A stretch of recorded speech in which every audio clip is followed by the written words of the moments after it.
One, being a vessel isn't about being small.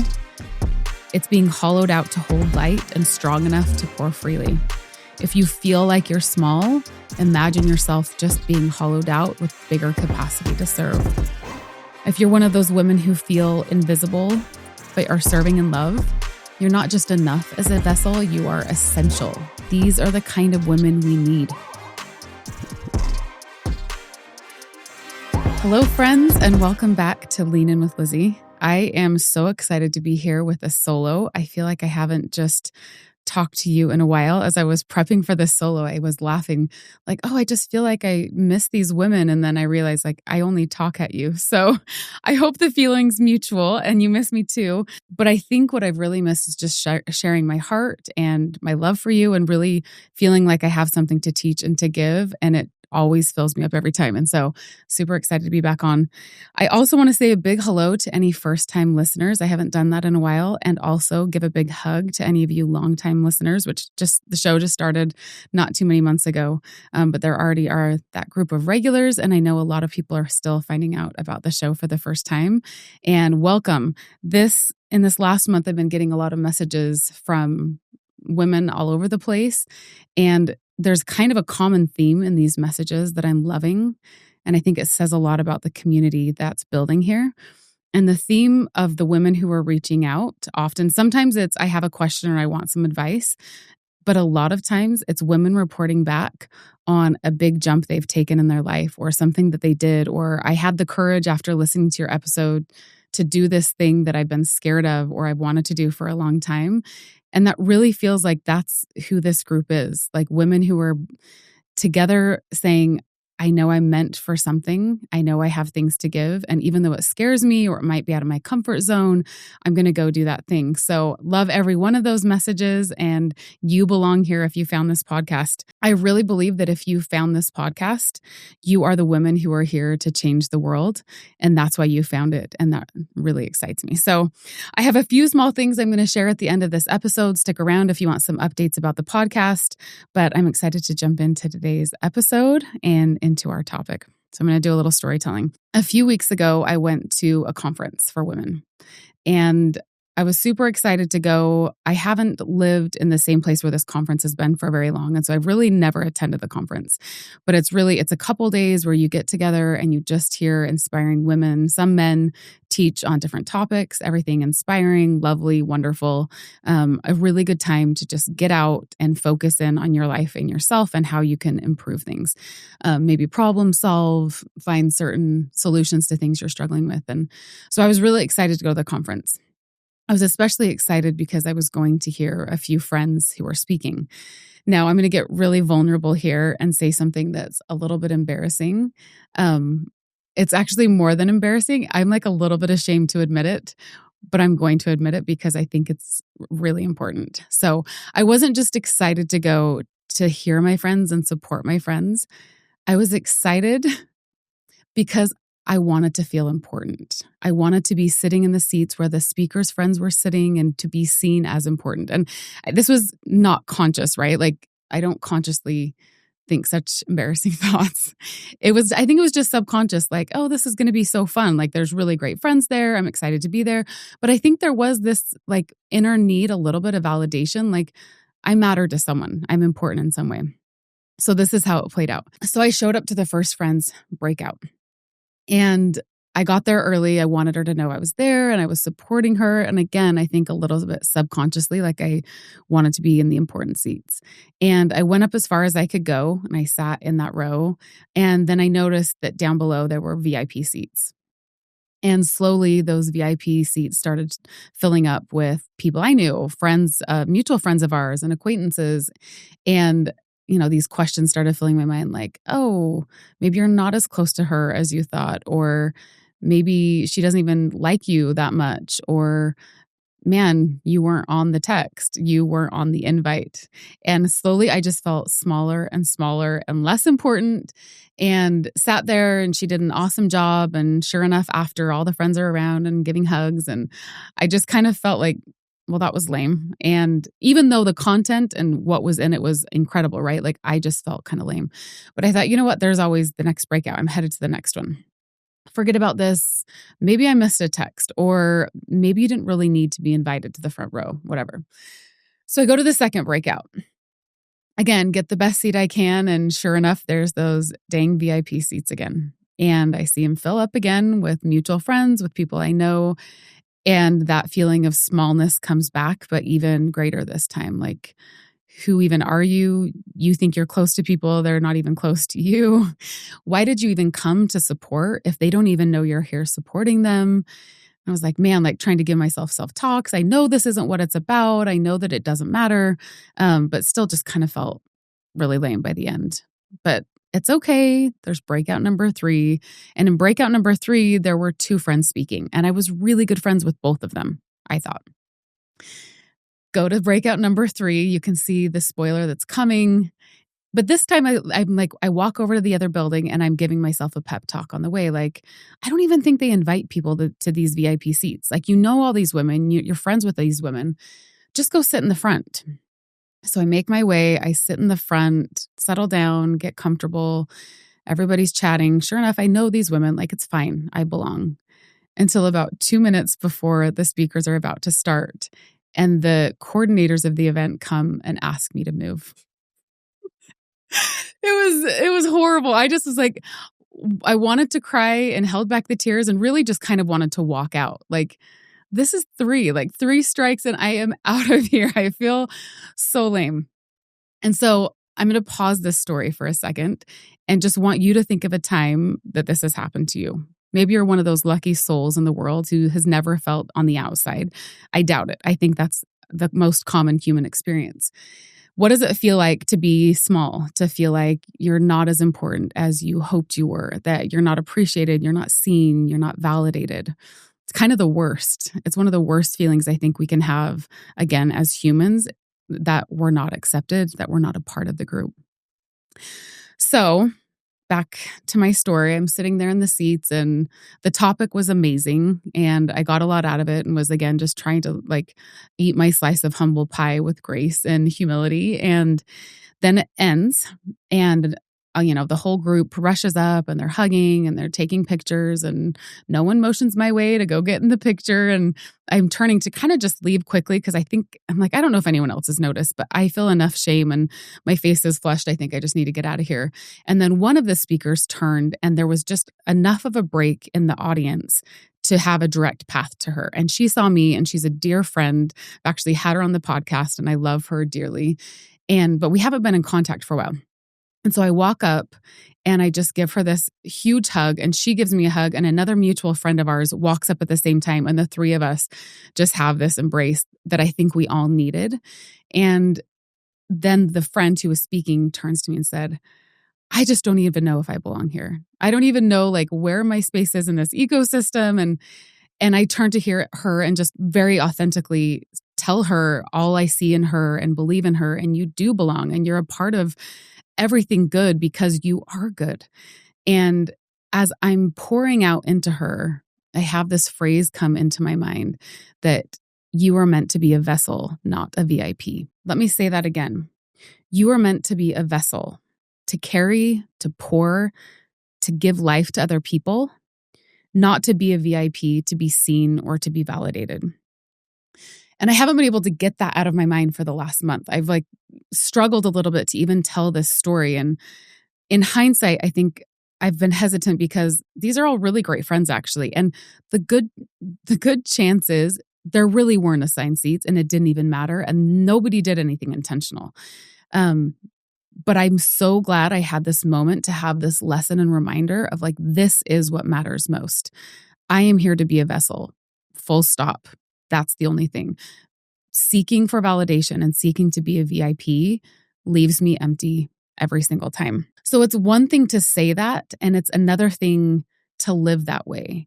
And when you're having a down moment or when you're feeling frustrated, to really say not only do I believe this, but I'm going to go live into this. So today's episode, I'm just going to give a few thoughts on this topic and how, if you're struggling like I was in that moment, or if you've thought of your own moments and like this is in the Bible, like Jesus said, the least of them will be the greatest, and whoever serves is the true leader. And we hear these things and I think we believe them, but I want to share a couple tips of how I've made this more practical and accessible in my life, so that in those times when I feel a little bit ashamed or I feel like I just don't have the energy because I'm at the outside of the group, I can make that work in my life and actually apply it. So the first thing we're going to chat about is we have to remember what a vessel is and what a vessel isn't. So a vessel's job is simply to be open, to be clean, and to be willing. A vessel doesn't have to do its job perfectly. A vessel doesn't have to look good or be admired to perfectly do the job that it came to do, right? A vessel doesn't need validation. So here's a couple points here. For God to work with us, we just need to be humble and not perfect. The world will tell us we have to be flawless. God just tells us you just have to be teachable. We don't have to be perfect. We have to be open. That's the only job of the vessel, is to be open, right? We also need to be clean. We don't have to be polished. It actually doesn't really matter what's on the outside. It truly only matters what's on the inside. And again, we say that, and there's cliches that could go with a lot of this, but it's really true. If you're just trying to pour something out, it doesn't really matter what the outside looks like or feels like, or if people notice it or not. It does its job if it's clean inside and if it can hold. So a pure heart, clean intentions, and your willingness matter a lot more than whether or not you're polished or flawless. Your value isn't in how you look, but whether or not you're ready to pour. As a vessel, we need to stay repaired and fixed so we can hold light and love. And again, there's where this fine line is. Oftentimes, I think I hear the concept of self-care in being, I need to be this perfect looking vessel, when really we need to say, where are the cracks right now? Where have I been broken by life, by decisions that I've made, by things that have been done to me? Go work on those places you feel broken. And really after that, that's enough. And it's totally fine if you've had cracks in the past. A healed and sealed crack can still carry water, can still carry light. It doesn't matter, as long as you fill them. But it is also important, again, on that other side of the tightrope, we can go so far to say, I just need all this self-care. And then soon all we're doing is self-care and focusing on how we look and how we perform. But on the other side of things, plenty of us also don't take time to heal when we're broken. We don't seek the professionals or the experts, and it matters. Like, you can't stay broken for very long without running dry all the time. Just remember what your role is, and remember when the lies come that aren't your role to just brush them aside. It doesn't matter. Here's another point. We have to fill up. I love when kids say things that just, they're talking about something else and then they just say a one-liner that's like the answer to everything you need in your life. So at our school, we do these quests. They're like 6-week sessions of school where you step into the shoes of like a real world hero. So maybe you become an architect or you become a marine biologist. And then you do that work for 6 weeks and you kind of get a feel for what that career would feel like. But in the meantime, you're learning real world sciences, you're learning ways to apply math, you're learning arts, and it's a really cool way for them to learn. So in this particular quest, my daughter Jane they were doing gardening. They were stepping into the shoes of a gardener. And what would it be like to be a professional gardener? And how do you do multiple plots and protect your crops? And she was talking about, I think they had broken into a few different groups to do their gardens right. So there was a little bit of an element of competition, but also of experimentation. Some of them were using covers over them. Some of them were having, like a sunlight bar, and you could kind of experiment with what would make the best crop. Well, one of the things that they decided is, as they kind of put their box together and set it outside, that they had to have a source of water, which not everybody had. And this was her line. She was talking to me about their plants. And she said, we water the plants when they need it. We don't rely on rain. And again, she was like saying something pretty matter of fact and really smart. I don't think anyone who didn't have a water source lasted very long in that quest. But it hit me as I was thinking about this episode a month ago. If you're relying on rain, on when rain might fall, when someone may say something that's spiritually uplifting, you're not going to be filled up when you need to pour. But if you are taking your own time, if you set a schedule, if you have regular practices in your life, when you fill up, when it's time to pour, you'll have enough. That's how it works. So I'm not going to go into a deep dive here. I feel like I've done this on multiple episodes. But this is a huge part of my life, which is probably why I rattle off when I'm just thinking of random analogies. I often talk about faith analogies because reading scripture or prayer, or you can think about religious cadences or spiritual cadences, they're a big part of my life. And part of that is just because I can feel when I'm empty. If I go 3, 4, 5 days without a spiritual practice, I just don't have anything to give, not anyone else, and also not myself. I'm empty inside. And so if you don't have a regular practice, and again, this could be spiritual, this could be religious. I'm also going to put a plug in for anything that has natural light and natural water as another source of filling up. I really invite you to think through what that practice could look like in your life. I find that I'm really filled up when I go outside on a walk, when I get natural sunlight. I feel that I'm really filled up when I'm around other people who have that natural source of light inside them as well. I can just feel it. That was part of the thing. I think, again, going back to that story, that hug where I was around those two friends, I was seeking validation so much. I had just emptied myself. And those two friends were so full of light at the end of that conference speech and breakout number 3 that it was all of a sudden, it was like a supercharged battery that I just felt like, whew, I'm in it again. I know who I am. And then I had this ability to pour into my friend when she was feeling like, man, do I belong? And what am I even doing here? And so there's lots of ways you can do this. I've talked about ChatGPT on some other episodes. This is a great thing to put in there. Like, what are some practices? What are some cadences? What are some ideas for me to feel emotionally and spiritually full? And find some practices that speak to you. I do want to give a little caveat here that as you're seeking to be full, we need to be filled, but not full of ourselves. And there's a really great distinction that I think is pretty obvious. When we're full of ourselves and we think so much about ourselves, we ironically actually have nothing to give anyone else. When we're full of God or full of this light and this truth and this power, this spiritual energy, this physical energy, we're then drawing from limitless strength, power, ideas, goodness, and love. Your well will eventually run dry. And if you continue to try to be full of yourself, it just doesn't last because that's not an endless supply. So don't forget that. Don't be full of yourself. That doesn't help. It's probably what I was when I went to that conference. Here's the next point. I had my sister's a meditation coach. I did an episode with her early on in this season, and she's taught a lot about mantras and affirmations. I don't know if this is actually a great mantra. So if she has to fact check me, I'll come back and let you guys know. But this is a mantra that's been really helpful for me. And it's just the phrase, I am not for everyone. Now, the reason maybe that's not a great mantra because it could sound pretty negative, but I don't think it is. I think recognizing what kind of vessel you are, what you have to give, and where you have to give it matters a lot. Just because you know that you're a vessel and you're seeking to fill yourselves up doesn't mean that everyone's going to accept you or everyone's going to like you or everyone's going to want you to pour into them. That's just not how life works. Sometimes you can be with people who just don't need what you have. Maybe they're already full from other sources. It's okay to tell yourself, I'm just not for everyone. Everybody needs to find their own friendships that can help fill them and light that feels like the light that they need. And again, back to my experience at the conference, like it could well be that nobody was assigned the VIP seats. Maybe I did belong. But also, it's really fine if I'm just not for some of those people. That's a great thing. It doesn't diminish my worth. It doesn't diminish my value as a vessel. It doesn't diminish the fact that what I have to give, a lot of people still need or someone still needs. So if you're in a space and you're like, man, I know what a vessel is and what a vessel isn't. I know how to fill myself up and I feel really confident in that. I'm still in spaces where for some reason something's off. I'm not for everyone. It's okay.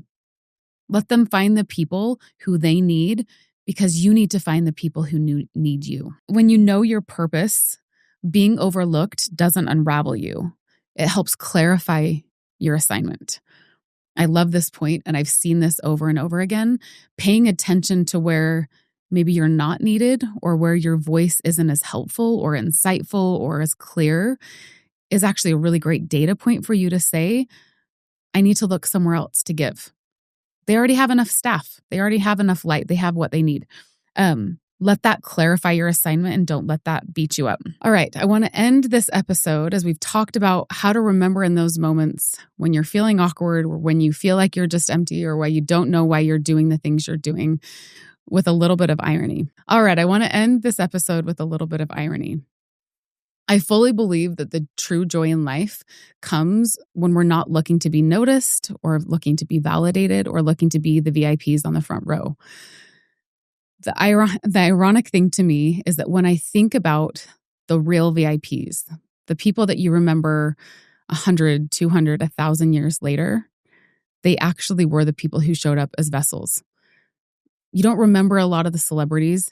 You don't remember what they did or what they were wearing. It's all pretty irrelevant even a decade from now. But someone 1,000 years ago or 2,000 years ago who truly gave their lives as a vessel for a cause greater than them, for people, not themselves, they're never forgotten. A few people I've added, I have on my list of VIPs. Corrie ten Boom. If you haven't read The Hiding Place, one of my favorite books. She was a Dutch woman who hid Jews during World War II. She endured a concentration camp once she was found out that she was hiding these Jews and spent her whole life after preaching forgiveness. She wasn't flashy, but she was unforgettable. Another one, Mother Teresa. She didn't sit in VIP seats. She actually, I spoke about her. This is going to sound like a VIP moment. I'm not meaning it to be. I spoke at graduation of my college as a valedictorian, and I spoke about Mother Teresa. She often called herself a broken pencil that God could use. He just needed a tool. It didn't matter if the tool was perfect. It could be used. She didn't sit in those VIP seats. She sat beside the dying and the forgotten. Those were the seats she chose. The world called her a saint, but she called herself a simple tool in the hands of God. Another one, this is more modern day, but I think he's going to be remembered. Fred Rogers, Mr. Rogers from the children's TV show. He was just the quiet man in a cardigan. No spotlight chasing, just decades of faithful love, presence, and teaching each child that they mattered. There's a really great documentary about him. And I didn't know this about him. He was an ordained pastor who saw television as his ministry. And when he would picture the camera, he wouldn't look at a lens. He would actually picture the child sitting behind the lens who was alone or forgotten or wasn't ever told that what they did was important. And his ministry was to each child, individual child who was listening to him. Again, just a vessel who his pure cause was to be filled up, to pour out on others. Another one, I'm going to go biblical for a couple here. The widow with the two mites. I love this story. And this is maybe the perfect example because she had nothing to offer. There was no VIP here. There was nothing that was flashy. There was nothing that looked great on the outside. And she gave the least in the world's eyes. But Jesus said she's given more than them all. And thousands of years later, we're talking about this woman who gave the two mites. Another one, which is maybe the perfect epitome of the vessel, is Jesus' mother, Mary. There was no fame or recognition really in her lifetime. Maybe to his disciples, they honored her. They called her their own mother. But her saying yes to God changed everything. She was truly the ultimate vessel. And then I think about the vessels in my life who are honestly my VIPs. My mom, just the woman who just keeps giving out and seeks how to be better herself inside so that what she offers to the world is pure and cleaner and is not about her. I think about my sisters. They're such beautiful examples of this, both so unique and different, but women who just seek to go and pour and give, who always have someone on their mind and like, how can I help them better? I visited one of my sisters who lives down in Texas, and I can be more of a private person, which is really funny that I have a podcast. Maybe I feel really comfortable because I feel like I'm speaking to just one person. But when it's crowds of people, I get a little bit of anxiety and what do I say? And how many days did we spend down there with her? Probably just like 3 days, but we got to go do everyday things with her. Well, every day to her, not every day to most people. So the first morning we were there bright and early, we all wake up and she has this food service that she goes to do I think once a month in her town. And she's brought friends with her. She always brings her family. I think we left at like 6:30 in the morning or something. And they give out tons and tons, literal tons of food. And cars can just pull up and they have these boxes of food that they buy through an organization of kind of a group of religions in that area. And cars can drive by, no shame, open the trunk and just accept this box of food. And then we went to some of her son's basketball games, and everywhere we went, she knew everyone's names. She knew who they were. She knew their stories and like checked in on them. And how did this go? And what happened there? And I remember flying back home and going to my son's baseball game and being like, I have not met anyone on my son's team, none of his parents. Like, I kind of do my thing in the day and then put on my sunglasses a little. And it was like a really good lesson to me. And you don't have to pour everywhere you go, right? Again, we need to make sure that we're whole and healthy, but to see her example of going and pouring herself out was such a good example to me. And I think of each of you women as as other examples, women who show up, who don't ask questions if they're noticed or seen or validated. They're there to give and serve and love. I want to end with a couple thoughts. One, being a vessel isn't about being small. It's being hollowed out to hold light and strong enough to pour freely. If you feel like you're small, imagine yourself just being hollowed out with bigger capacity to serve. If you're one of those women who feel invisible but are serving in love, you're not just enough as a vessel, you are essential. These are the kind of women we need, who are just giving in love, no matter if it's to 3,000 listening to you or 30,000 listening to you, or if it's just the people in your home. Ironically, the people who you can leave the biggest impact on. I find it interesting that in the world we give trophies and awards for this visibility, but heaven gives us power for our availability. I hope today's episode was helpful for you, that if you've been in those same places or are in those places regularly, like I am, where there is no VIP seat, that no one's noticing what you're doing, that you can take a lot of encouragement that the most important people are the people who come and serve and love and give, that what you're doing right now will have an impact much longer if it's service done in that way. And I think we know that and we see that, but here's a vote of solidarity for all of us on this who are listening in on this episode, and for me here to say what you're doing does matter. It's noticed, it's appreciated, and these are the types of things that really go and change the world. But want to share a little bit about where the season is headed. So originally when I started Lean In With Lizzy, I told my team here, like, I want to try it out for a season. I'll run kind of like the school year, from September to June or end of May, and then we'll just check in and see how it's going. And we're now into the month of June, for those of you who are listening real time. And I love podcasting more than I expected. I love the ability to connect with so many of you and have this opportunity to just show up in whatever way I can, and the vessel that I am, and pour out and teach the things that I'm learning and experiencing. I'm going to be wrapping up season 1 here in the next few weeks, and can't believe this season is coming to an end. But I will keep you updated on season 2. I'm sold on this concept and what I'm doing and the friendships I'm making with you. And so season 2 will be back. If you follow along on socials, I'll be updating you on the changes we're making. We're already talking behind the scenes on some things that we're going to be doing, which I'm super excited about, being even truer to, I think, what the whole purpose of this podcast is and the show. So stick around, go check out the socials. I'll keep you posted on the next few episodes, exactly what that timing looks like. But it's exciting to be at this place, and really just want to say a big thank you for being here. One of the changes that I am going to be making next season, a little spoiler that I will share, I want to answer more of your questions. I get a lot of questions on Instagram. I feel like I'm slowly starting to lose control of my DMs, and I'm going to get on there and make some headway over the summer. But I want to be able to answer more and give more advice on the things you guys are needing right now. So feel free, if you have questions or if you have thoughts you want me to address in an episode, you can email me at lizzy@lizzyjensen.com. That's Lizzy with a Y, Lizzy, at LIZZYJENSEN lizzy.com. And I'm excited to put some episodes together tailored just for you and just for your needs. Can't wait to hear from you, hear what's on your mind, hear what's resonating. I'm also going to be doing a couple polls over on Instagram just to get feedback as we wrap up the season on what you're loving the most, what you want to hear more of, what's exciting to you. So be on the lookout for those as well over at Instagram at Lean In With Lizzy. We'll see you next week.